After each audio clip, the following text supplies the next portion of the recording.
What's going on, Not Move Nation? Today is October 28th at 4:28 p.m. Eastern Time.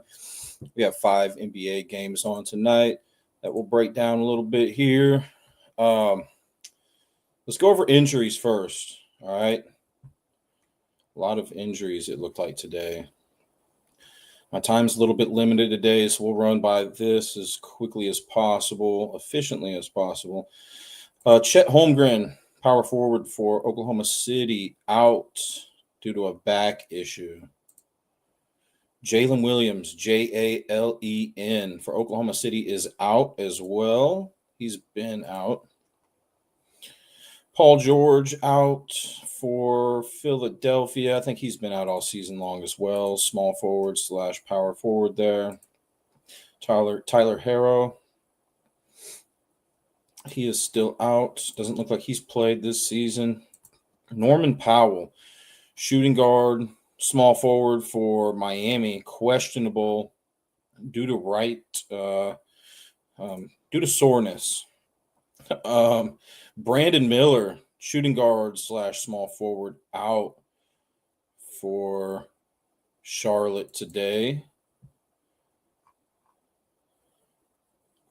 Koulibaly out for Washington. Doesn't look like he's played this season. Trey Johnson, shooting guard / point guard. Shooting guard / point guard for Washington, questionable. Kevin Porter, point guard / shooting guard, ruled out against the Knicks today. He plays for Milwaukee. Keegan Murray, power forward / small forward, out for Sacramento. Bradley Beal out for the Clippers. Jared McCain out for Philadelphia. Miles McBride out for the Knicks. Let me just scroll through here and see if there's any other big-time injuries. Doesn't look like it. So it looks like the big-time injuries, players that are out, Chet Holmgren and Jalen Williams, Jalen. There's 2 Jalen Williams on Oklahoma City. Brandon Miller being out for Charlotte's pretty big there. Norman Powell, questionable for the Heat. And looks like about it. Okay. So I'll just go through the teams that I like today. I have to lean towards the Sixers. Let's see what the spread is. Yeah, Sixers minus 4.5 over Washington I'd lean with. Charlotte at Miami. I have to lean towards Miami minus the 5.5. I think that would be my favorite play today. Knicks and Bucks. I like the Bucks plus 2.5 there. I'd have to lean towards the Bucks plus 2.5. Kings at Thunder. Lean towards the Oklahoma City Thunder to win by 10 plus points there. And then the Clippers and Warriors. Lean towards the Warriors plus 1.5. Player props. I was looking at some player props earlier today. I'll just mention some ones that I saw that looked somewhat interesting to me. There's nothing that really has stuck out to me, but let's check it out here. So Maxey over 6.5 assists, minus 148 is what I'm seeing here. Oh, by the way, hey, you too, Ivan. Thank you. Yeah, that football show could have been better yesterday, but we're not going to have a perfect show every time. We have some hiccups here and there. The Chiefs did won that survivor pick. I think I called a Hunt anytime touchdown. But other than that, and Kelsey having a solid game. But other than that, looks like we could have done better on that. But we're going to keep rolling here. Good to see you, though, Ivan. Okay, so, yeah, Philadelphia. Let's go over some player props real quick. Maxey over 6.5 assists, I think, is worth looking at. Washington has allowed the 6th most assists per game to point guards this season. Washington allowed the 5th most assists per game to point guards last season as well. Washington ranked 26th in assists allowed per game last season and currently ranked 22nd. Maxi's assists per 40 minutes is at an all-time high and has been trending up the past couple of years. He's gone over this line in his last 3 out of 5 games against Washington and his last 4 out of 10 games against Washington. I think that's worth looking into. Embiid over 3.5 assists, I think, is also worth looking into. That's at plus 104. Washington's allowed the 9th most assists per game to centers this season. Washington ranked 11th best in limiting center assists last season, though. So they did pretty good defending against those center assists last season. His assists per 40 minutes has been trending up the past 3 seasons. Washington ranked 26th in assists allowed per game last season and currently ranked 23rd. I already mentioned that with Maxi's assists. He's gone over this line in his last 4 games against Washington. He's gone over his last 5 out of 10 games against Washington. And he's gone over that total in his last 5 games that he's played against Chris Middleton. He's also gone over that line in his last 8 out of 10 games that he's played against Chris Middleton. I think it's worth looking into. If I were to pick one of those, man, I would almost it's tough which one I would go with, but I would only go with one if I were to go with any of them. I don't think I would go with both, although both could hit, but maybe I really can't pick between the two. You can make the call if you'd like that. Also, I just want to brush up. I said that I was leaning towards Philadelphia minus that 4.5. Philadelphia has won their last 7 out of 10 games against Washington. All right. And let's move on here. And if you guys have any questions, feel free to ask about any specific player props. Like I said, my time's a little bit limited today. Charlotte at Miami. Miami's won the last 7 out of 10 games against Charlotte. I was leaning towards Miami minus that 5.5. That would probably be my favorite play today. We'll come back to player props in that one. Knicks at Milwaukee. Knicks have won the last 5 games against Milwaukee. I do like Milwaukee plus the 2.5. I believe it is now. Plus the 2.5. OG. I think OG is worth looking into today. Last that I checked, his over-under was 16.5 on those points. I think what I saw is that it would be a little bit better if we took him for 16 plus. And it looks like that line's dropped. So it's at 15.5 minus 120. I got to lean towards the over on that.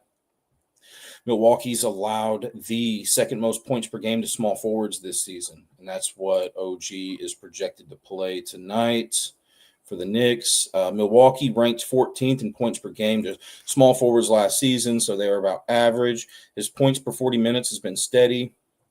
He's gone over that in his last 4 out of 10 games against Milwaukee. He's gone over that in his last 4 out of 10 games against Miles Turner.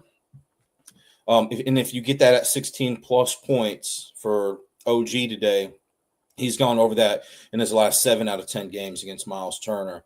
Whereas the 17 plus points, he'd only gone over that in 4 out of the last 10 against Miles Turner. Milwaukee also ranks 8th worst. So they've allowed the 8th most. They allowed the 8th most 3-point field goals made per game to small forwards last season, and allowed the 4th most this season. OG is the best 3-point shooter on this team in regards to 3-point field goals made per game this season, and he ranks 10th best in the NBA. So when I'm looking at player props, I want to see, if people are good at 3-pointers, if the team's bad at defending against that. And, overall, Milwaukee the past couple of seasons, so last year and this year, they're slightly below average as a team in allowing that. But specifically, they've been vulnerable to small forwards hitting those threes.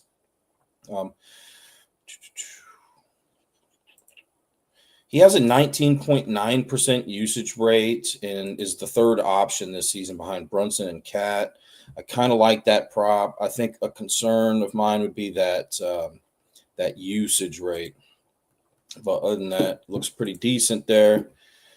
Let's see here. Anything else that I thought. I just want to get over the ones that really kind of stuck out to me. I think this DeRozan. We'll talk about this Sacramento Oklahoma City game. Oklahoma City has won the last 5 games against Sacramento, but DeRozan over 3.5 rebounds. I think is one of the better plays that I looked at today, statistically speaking. Let's go see if it's still at 3.5. Yeah, it still is. And, I always talk about how Oklahoma City allows a lot of rebounds as a team. Last season they allowed the third most. This season they've allowed the second most. And Oklahoma City has allowed the 6th most rebounds per game to power forwards this season. And that's what DeRozan is projected to play tonight. Oklahoma City allowed the 11th most rebounds per game to power forwards last season. Now, DeRozan's rebounds per 40 minutes has been trending down throughout the years, but it's back up this year. He's gone over that line in the last 6 out of 10 games against Oklahoma City. He's gone over that in his last 7 out of 10 games against Hartenstein. And, so there you have it. And then Hartenstein, I saw, because Chet's out, so now his line has gone up. I was liking it somewhat at 9.5. I think with Chet being out, he does have a better chance of getting those rebounds.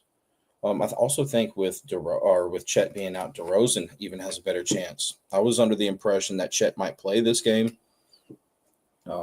So that makes me like the DeRozan rebounds a little bit more. Yeah, I could see Hartenstein doing it too, but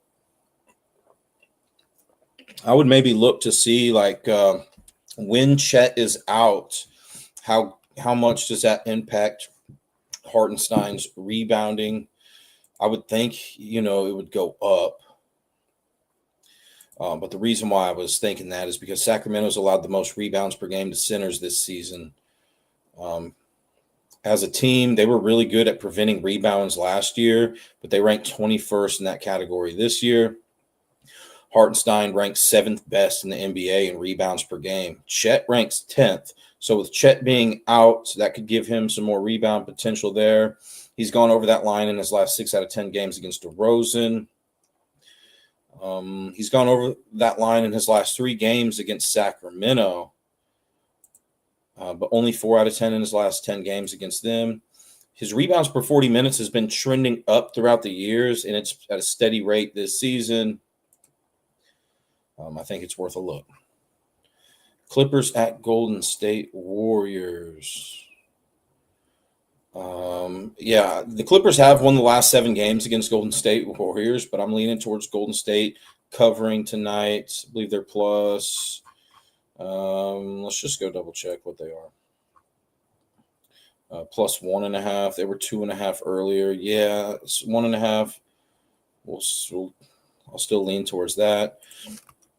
I was looking at James Harden everything, but I think what makes the most sense is the rebounds, over 5.5 rebounds for Harden tonight. And that's at plus 109 on the book I'm looking at. But Golden State, so they've been limiting teams pretty well in regards to rebounds per game this season. They ranked 4th best. Last year they ranked 16th. But Golden State allowed the 9th most rebounds per game to point guards this season. He's gone over that in his last 5 out of 10 games against Golden State. He's gone over that line in his last 7 out of 10 games against Jimmy Butler. He's also gone over that line in his last 7 out of 10 games against Al Horford. And I know, Horford was projected to be that big man today, but doesn't look like he is going to get the starting nod. It looks like Draymond Green will be. But, I thought it was worth looking into there. Zubac, I think, is in a really good spot, but he doesn't have good history against Al Horford going over those points or assists. excuse me, that are listed today. Now I think a lot of people like to play the king of the court type deal. If you're into that, somebody that I was thinking of today was LaMelo Ball. You know, with Brandon Miller being out, I could see LaMelo Ball getting a lot of usage. I do like Miami still, but anyways. Now, let's go take a look. I'm going to try to pinpoint some big time players that I think have an advantage in these games today. I'm not going to necessarily look through every player prop, but if you like Tyrese Maxey today, okay, for let's say points, okay, I think he's got a big points in the paint advantage and a good fast break advantage, okay. Washington's vulnerable this season and last season to points in the paint. Maxey ranks 18th this year in points in the paint per game. So does Edgecombe. And then Maxey ranks 5th best in the NBA this season in fast break points per game. Washington has also been vulnerable to that this season and last season. Edgecombe has done good with the fast break points as well. He ranks 12th. And then let's see. Ivan has a question here. What do you think about Miles Bridges for 7 rebounds? Let's go take a look at it. So it was on my list, Ivan. I didn't have time to look into it a whole lot, but I will with you. Miles Bridges, Miami's allowed the 3rd most rebounds per game to power forwards this season. Miami also they've done good this season and last season in limiting rebounds to opposing teams. They ranked 7th best last season in rebounds allowed per game. They ranked 10th best in this season in rebounds allowed per game. But once again, they've allowed the 3rd most rebounds per game to power forwards this season. And let's go look at Miles Bridges' game log. I want to see if his rebounds per 40 minutes has been trending up. It has been. His rebounds per 40 minutes is trending up, which is good. And then let's go take a look at Miles Bridges versus Miami Heat statistics. Let's see how many times in the past handful of games that he has gone over that 6.5 rebound line. The last 2 out of 3 games, the last 3 out of 4 games, 3 out of 5, 3 out of 6, 4 out of 7, 5 out of 8, 5 out of 9, 6 out of 10. His last 6 out of 10 games against Miami, it's gone up. So that's good as well.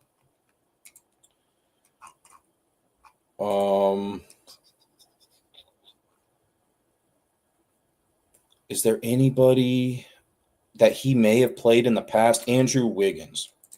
Let's go look up Miles Bridges versus Andrew Wiggins head-to-head statistics, because Andrew Wiggins used to play with Golden State. And that search query may be a little too specific, but I'm still going to look for it. Here we go. Looks like I found it. All right, Andrew Wiggins has a 7-4 career record against Miles Bridges. Let's go check just how many times Miles Bridges has gone over that line against Andrew Wiggins. His last one, he had 13 rebounds against Andrew Wiggins last time that he played him. Looks like March 23rd. So what? Just a few days ago. Anyways, 1 out of his last 2 games against Wiggins, he's gone over that. 2 out of 3, 3 out of 4, 4 out of 5, 5 out of 6, 5 out of 7, 5 out of 8, 5 out of 9, 6 out of 10. So that's looking good too.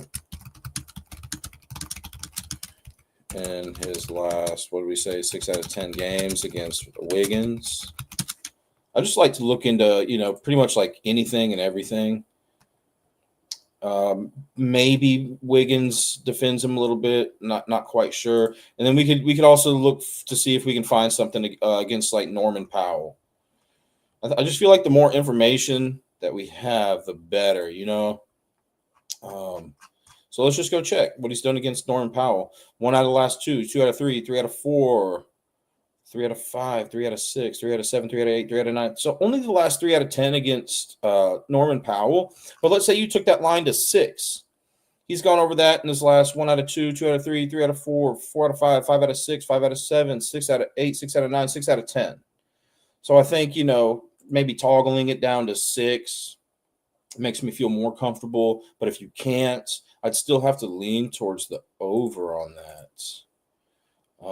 So we talked about how Miami allowed the 3rd most rebounds per game to power forwards this season. And something else that we can do is NBA defense versus position. Go to fantasypros.com. We were talking about this season. Let's go check out last season.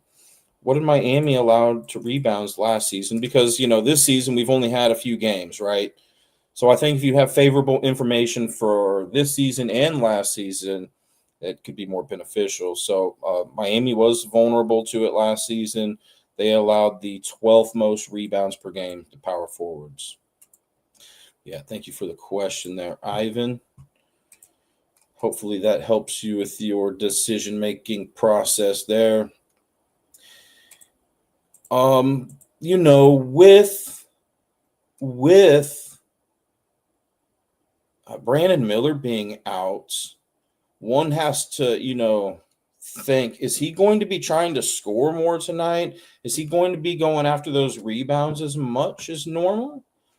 If you can find history, and I think there were several games last year. If you can find some history that where Miles Bridges, what his rebounds per 40 minutes, what did he do whenever Brandon Miller was out? Was he still going after those rebounds? Is the question that I would ask myself. But I would still, without knowing that, I would still have to lean towards the over on it. So let's go back. If you guys have any more questions, feel free to ask. I did notice that CJ McCollum needs 6 more 3-point field goals to reach 2,000 all-time 3-point field goals made. And Philadelphia, or excuse me.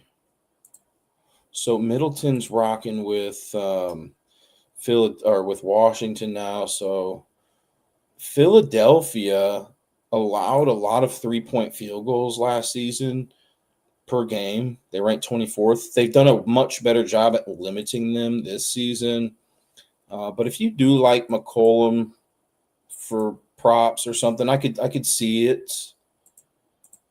Let's go to these other games here.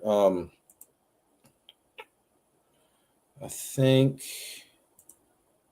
I'm just trying to find like big vulnerabilities in defenses. Norman Powell being questionable, I think it would be a big hit for Miami. I do see that, he probably has a fast break advantage, and he also has a 3-point advantage. Charlotte was below average this season and that last season in 3-pointers allowed per game, just to teams in general. Norman Powell does lead this team in 3-point field goals made per game this season. He ranks 19th best in the NBA.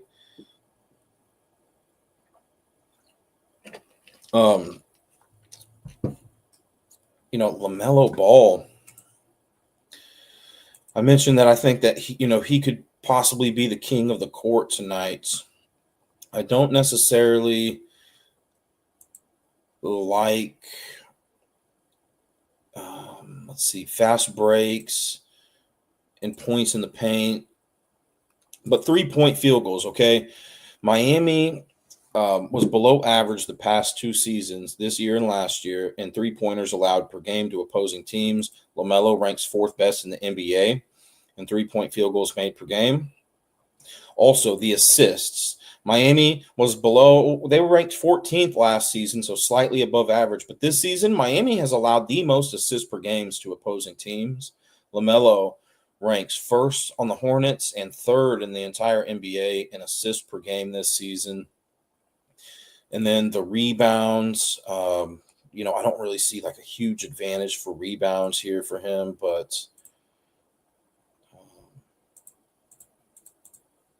and that's just browsing through. I haven't gone through each individual game log that he's had, So, but I do think he's a candidate for King of the Court tonight, specifically because Brandon Miller is out. Also, he had a pretty big triple-double the other day. I think it was like, I forget the points, but I think the assists and rebounds were 13 apiece. So I could see him balling out again here tonight.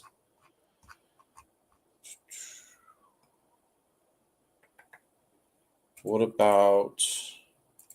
I'm just trying to find the big-time players. Where do I see advantages for these guys today?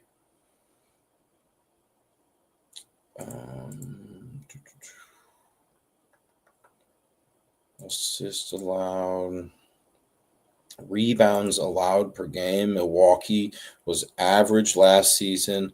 They currently rank 26th. Karl Anthony Towns ranks third best in the NBA in rebounds per game. So I think, he could get busy on the boards tonight. What is his line at? Power forward rebounds allowed per game last season by Milwaukee. They were above average.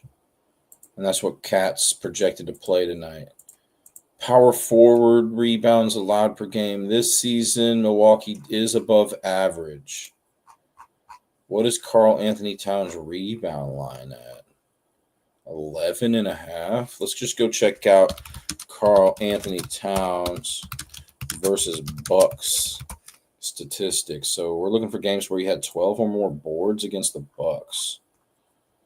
1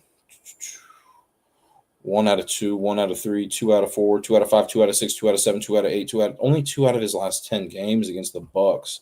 So that's concerning, If you take it to 11 plus, you're at least getting his last 4 games, or 10 plus. 10 plus, his last 4 games, he's gone over that. He's gone over that in his last 6 out of 7 against the Bucks there. Looks like a kind of a tricky spot for him there. Once again, if you guys have any questions, feel free to ask. I'm just kind of browsing through these notes that I had written for today, see if there's anything that really sticks out. I've already mentioned some other player props. I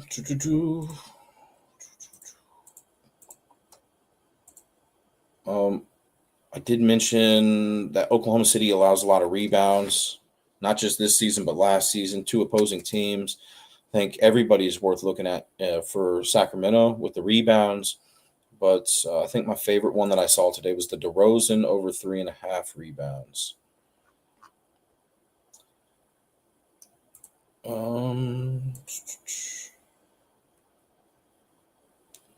Curry.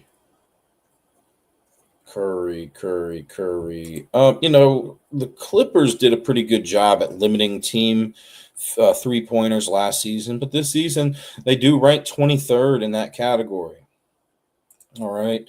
Steph Curry, let's go check how many three-point field goals that the Clippers have allowed to point guards this season.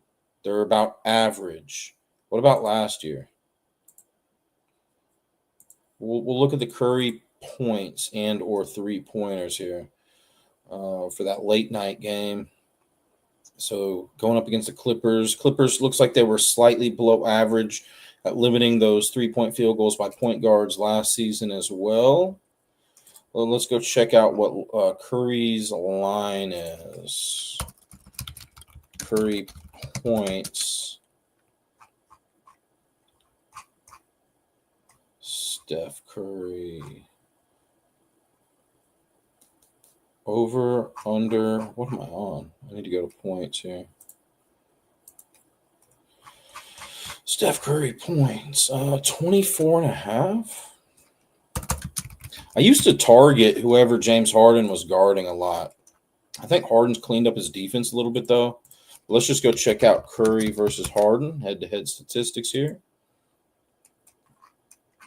How many times has Curry had 25-plus against Harden in his last handful of games? Last 2 games, 2 out of 3, 3 out of 4, 3 out of 5, 3 out of 6, 4 out of 7, 5 out of 8, 6 out of 9, 7 out of 10. And really, 8 out of 11, 9 out of his last 12. So his last 75% of his games against Harden, he's had 25-plus points. 25-plus points. And then, Steph Curry. Or we can look at the Warriors' usage rate for this season. And Curry does lead this team in usage rate at 30.6%. So that's pretty solid. It's really been him and Jimmy Butler carrying this offensive workload, some Kuminga, but Curry mainly. Let's go check out Chef Curry's. I wanted to check out, points per game, not just 3-point field goals, but points per game that the Clippers have been allowing this season and last season. The point guards, they were slightly above average last season. This year, Clippers, they've limited point guard points. They rank 8th best. Who else is on this team? What about Curry versus, let's just look at Kawhi Leonard. Curry versus Kawhi. Head-to-head statistics here. Kawhi has a 24-13 career record against Steph Curry, according to Land of Basketball. And I did mention the Clippers have won their last 7 games against Golden State. I still have to lean towards Golden State plus the 1.5, I think it was. It was 2.5 earlier. It's dropped down. How many times has Curry had 25-plus against Kawhi? 1 out of 3, 2 out of 4, 3 out of 5, 3 out of 6, 4 out of 7, 4 out of 8, 4 out of 9, 4 out of 10. So 4 out of his last 10 games. But he looks like the next 3 games before that he went over. So it's been pretty decent. And then, Curry versus Clippers statistics is something that we could look at. I mean, I'd probably have to still lean towards him going over that. He's gone over that against the Clippers his last 3 out of 5 games. 3-pointers. Looks like he's putting up a lot against the Clippers. The last 5 games, he's had 7, 6, 9. Well, 7, 6, 4, 9, and 3 3-point field goals made. Sorry, I got a phone call. Is there players out for the Thunder? Yeah, yep, Chet's out. We can run through the injuries again real quick. I think that's the main thing for a lot of people, Those injury updates. Looks like Karl Anthony Towns is probable. He's upgraded to probable for the New York Knicks tonight. Power forward is the position that he is projected to start in. Chet Holmgren out. Jalen Williams is still out for Oklahoma City. Jalen. With Chet being out, yeah, SGA is another king of the court candidate, even with Chet in, Paul George out, Tyler Harrow out, Norman Powell questionable for the Miami Heat today. I would say another big injury is Brandon Miller being out, all right, for the Charlotte Hornets. I think that could give Miles Bridges and, let's just go check out the Hornets usage rate real quick.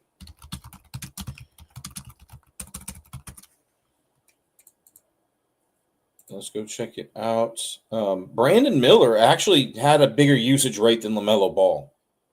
So with him being out, I do expect LaMelo Ball Colin Sexton and Miles Bridges to see an increase of usage.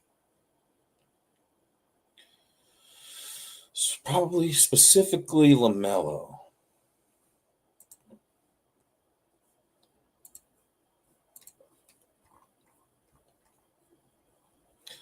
Coulibaly out for Washington.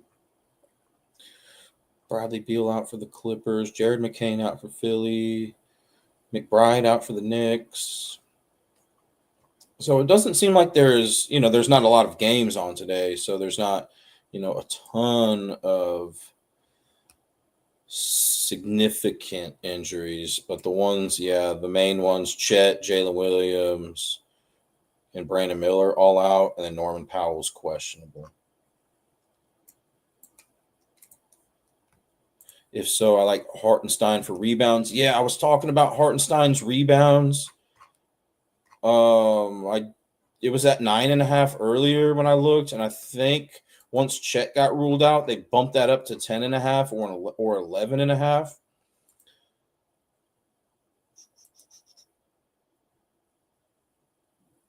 Hartenstein's gone over that 9.5 in his last 6 out of 10 games against DeRozan is what I had in my notes here.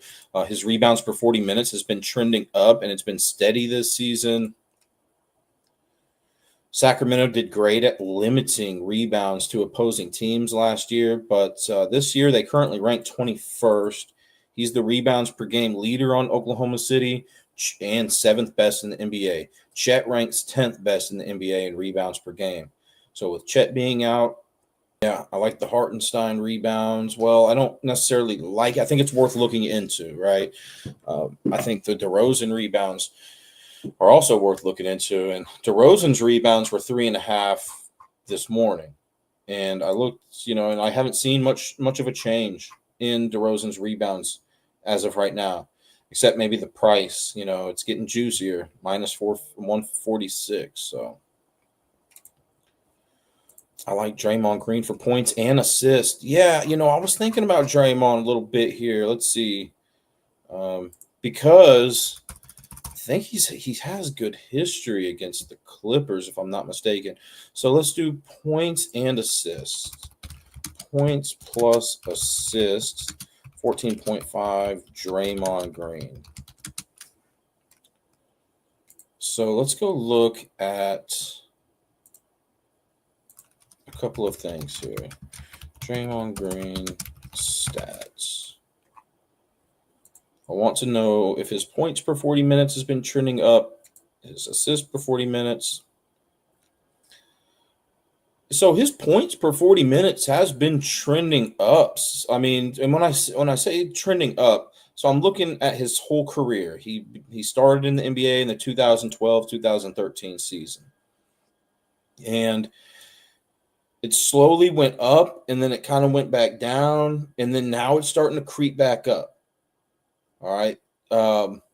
In this season, it's high. Now we've only played a few games, but it's high. And his assist per 40 minutes is it's been trending down, but it's back up this season. His rebounds per 40 has been all over the place, and it's down this season. So let's go look at Draymond Green versus Zubac. Head-to-head statistics. Draymond Green versus Zubac. Head-to-head statistics. Zubac has a 14-11 career record against him. How many times has Draymond had 15 plus points plus assists against him? The last two games he's got it against Zubac. 2 out of 3, 2 out of 4, 3 out of 5, 4 out of 6, 4 out of 6, 4 out of 7, 5 out of 8, 6 out of 9, 7 out of 10. That's good, So 7 out of 10. What else did I kind of want to look at here? I wanted to look at, so Draymond's projected to be the starting center tonight. We'll look at Draymond versus the Clippers here in just a second, but let's look at Draymond points allowed to the center position by the Clippers this season. Looks like they're a little below average, so that's good. They're a little below average in assists allowed per game to opposing centers this season as well. But we've only played a handful of games, so I want to see if that trend was the same last year. Yeah, they allowed the most assists per game to opposing centers last season. And then points, they were slightly above average at limiting that. So overall, I like what I'm seeing here, Ivan. And then I want to look at Draymond Green versus Clippers statistics. I even think he had a triple double against Zubac not too long ago. I could be wrong, but and I can look at it again. I could have sworn I saw something versus Zubac head to head. Maybe it was against a different player on this team.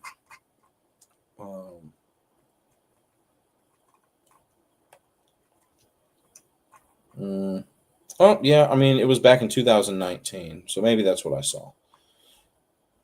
So Draymond is capable of getting a triple double against Zubac. It's a long shot, though. You know, he hasn't got one in his last 10 games against the Clippers. But let's count these points and assists that he's had against the Clippers in his last 10 games. 1 of 1, 2 out of 2, 2 out of 3, 2 out of 4, 3 out of 5, 4 out of 6, 4 out of 7, 5 out of 8, 6 out of 9, 7 out of 10. His last 7 out of 10 games against the Clippers, he has gone over that line. Yeah, I'd have to lean towards him getting that tonight.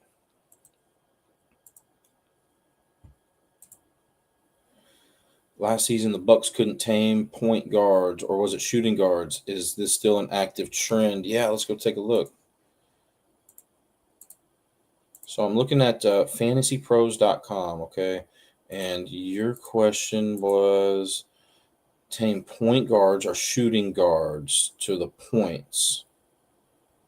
Bucks. I think it was the point guard position, if I'm not mistaken. No, they did good against point guards last season. Or that was this season. Got to filter it by last season. Yeah, they were rough against it last year. I think they overall they didn't finish terribly, but I think I remember seeing Milwaukee very vulnerable last season at one point. They overall ranked 8th worst in points per game allowed to point guards last season. And then same with the shooting guard, that 9th most points per game to shooting guards, according to fantasypros.com.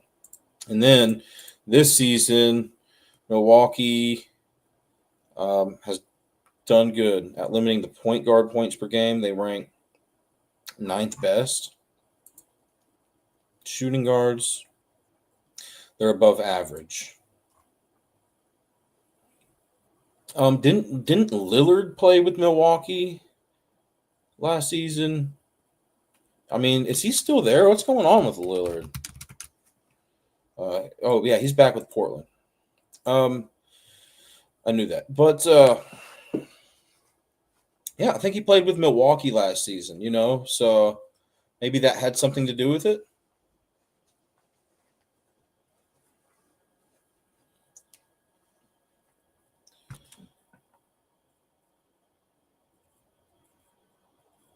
Gotta close some of these tabs here. And I don't have too much time left. I'd say maybe 10 more minutes max.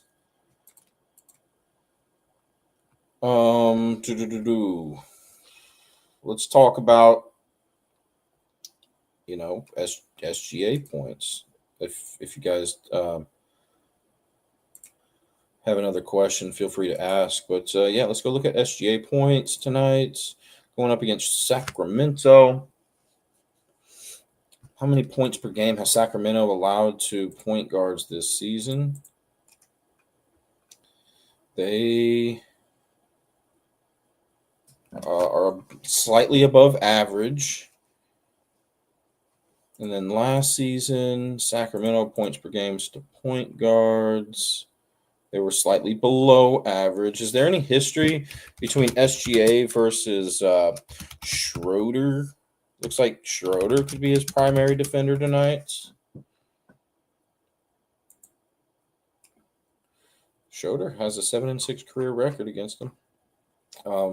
But SGA's had some big games against him in his last 3 games. 33 plus points, 33 points, 48 points, 52 points. What's SGA's line at? My guess is 31.5. Because he didn't, I don't think he's got his points, maybe his last couple games. So it's probably 30.5, 31.5, 34.5. So, wow. Makes you think. So he's had 35 plus against Schroeder in his last 2 out of 3, 2 out of 4, 2 out of 5, 2 out of 6, 2 out of 7, 2 out of 8, 2 out of 9, 2 out of 10. I mean,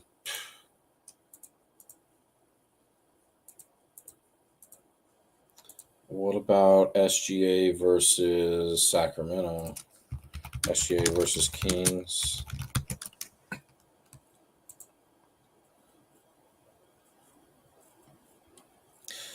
He's had 35 plus. Let's see.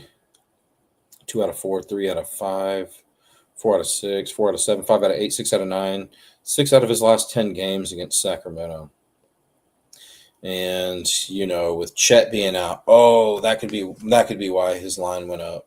If it did go up, my guess would be is because Chet is out, which definitely plays a factor.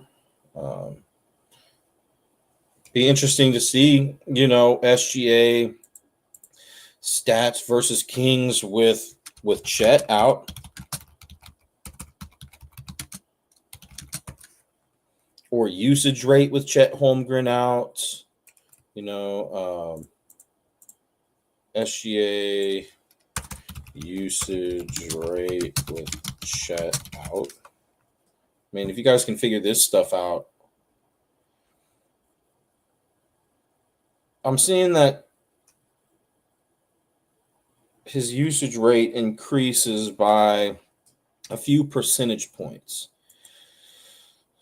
from this AI search here.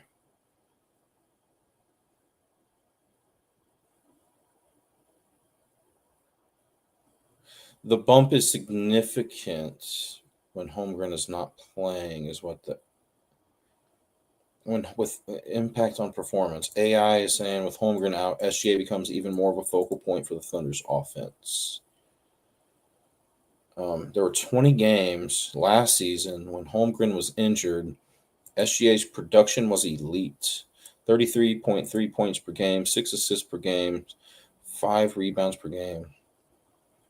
So I would maybe, look to see, and we can go back if you guys don't have any questions, since this is a popular player here. Let's go look to see SGA versus King statistics again.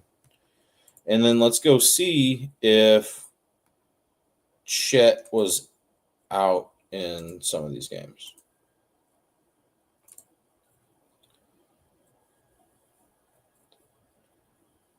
Thunder. Yeah, Chet didn't play in this game. And he dropped SGA. And this was last season. 11/25/2024. SGA dropped 37 against the Kings. That would be an interesting statistics. How many times when Chet is out against the Kings has SGA scored 35 plus points? This game, Chet was out and he didn't get there. He had 29 points, but it was a blowout. The game where he did get it, let's see if that was a blowout. I mean, kind of. Not as bad, though. And let's just go see if Chet was in this one. Yeah, Chet was in this one. He only had 32. Let's see, he dropped 40 in this one, 38, 43. I'm interested to see if Chet was in these ones. Yeah, Chet was in that one. So he's capable of getting there with or without Chet, So I think, yeah, there is a bigger likelihood that he gets there without Chet. Anyways.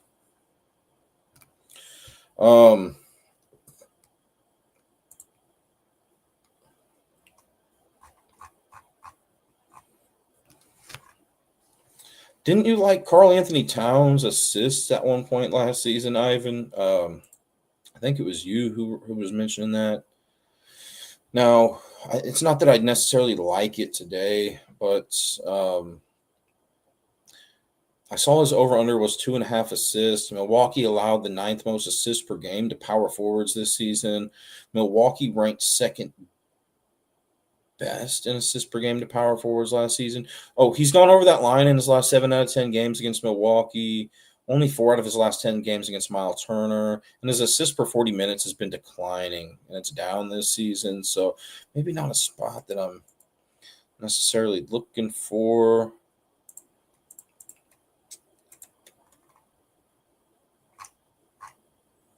What else here?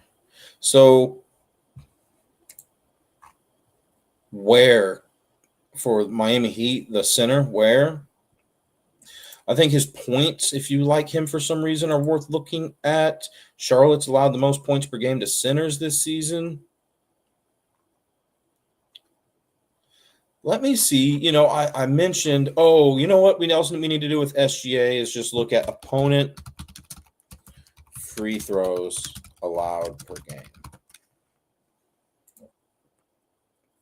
How many times, with Sacramento, they rank 23rd. So Sacramento is allowing their opponents to get to the line pretty often. Now, SGA had a situation like that the other day against one of these teams that ranked 22nd at that time, and he didn't get there. But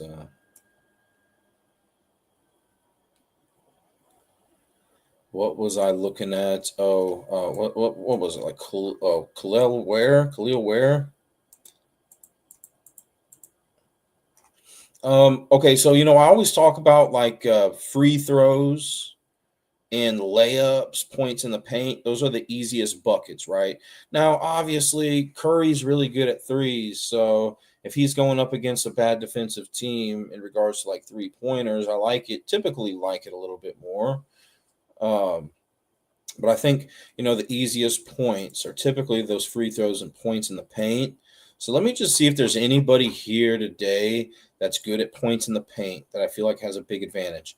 I've already talked about Maxey and Edgecombe. They both rank 18th best in the NBA this season in points in the paint per game. Washington has been vulnerable to that this season and last season. They ranked 26th this season and last season in points in the paint allowed per game. So I think they have benefits regarding that. Sarr, I don't know, what his role is. He is the center for Washington, but I do see he has a points in the paint advantage against Philadelphia today. He ranks 22nd best in the NBA in points in the paint. Philadelphia was below average this season and last season in regards to points in the paint. Let me see if there are any teams this year that are allowing a bunch of free throws that are playing tonight. Philadelphia has allowed the 6th most free throws made per game. Wait, these are attempts.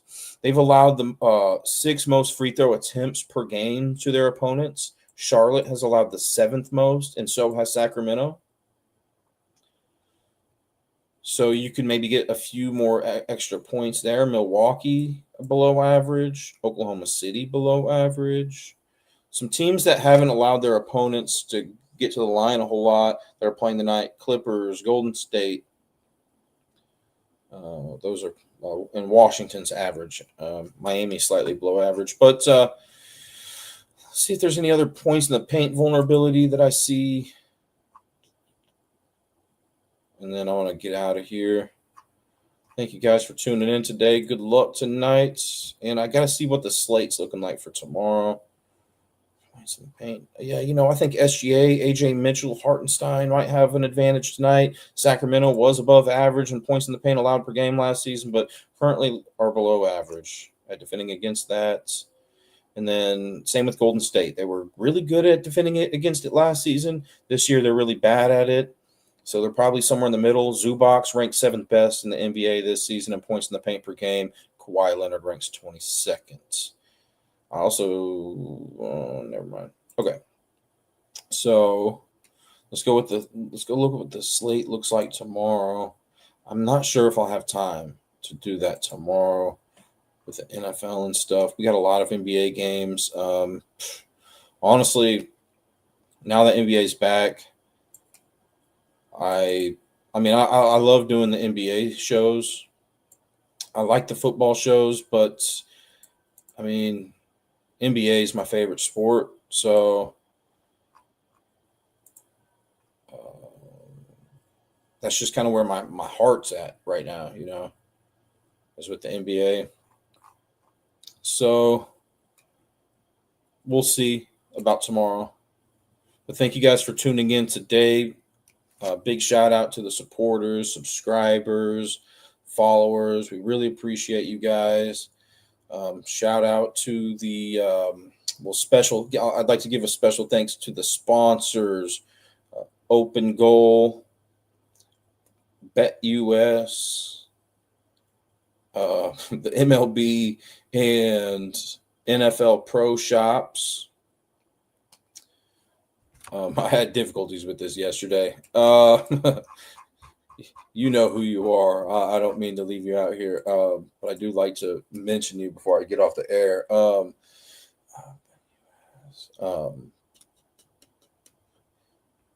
AG. Now I have it in my notes somewhere around here. Let me try to find this. I think I'm missing one or two.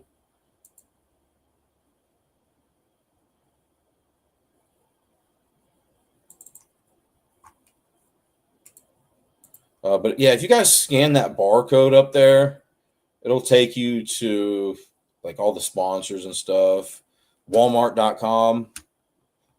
I know that's one of them. And then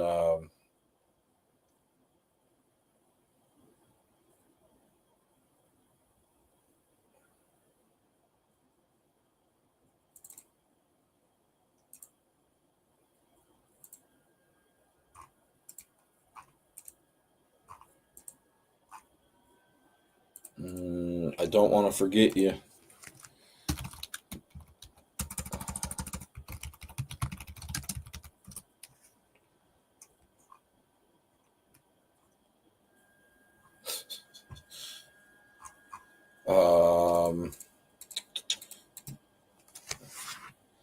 AG, BetUS, and it's something AG.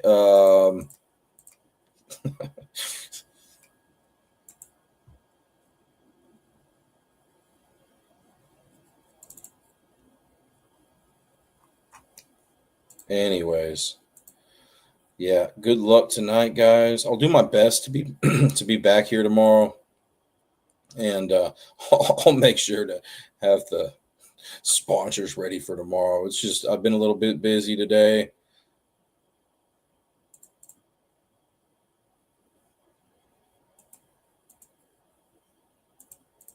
All right, take care, everybody. Good luck.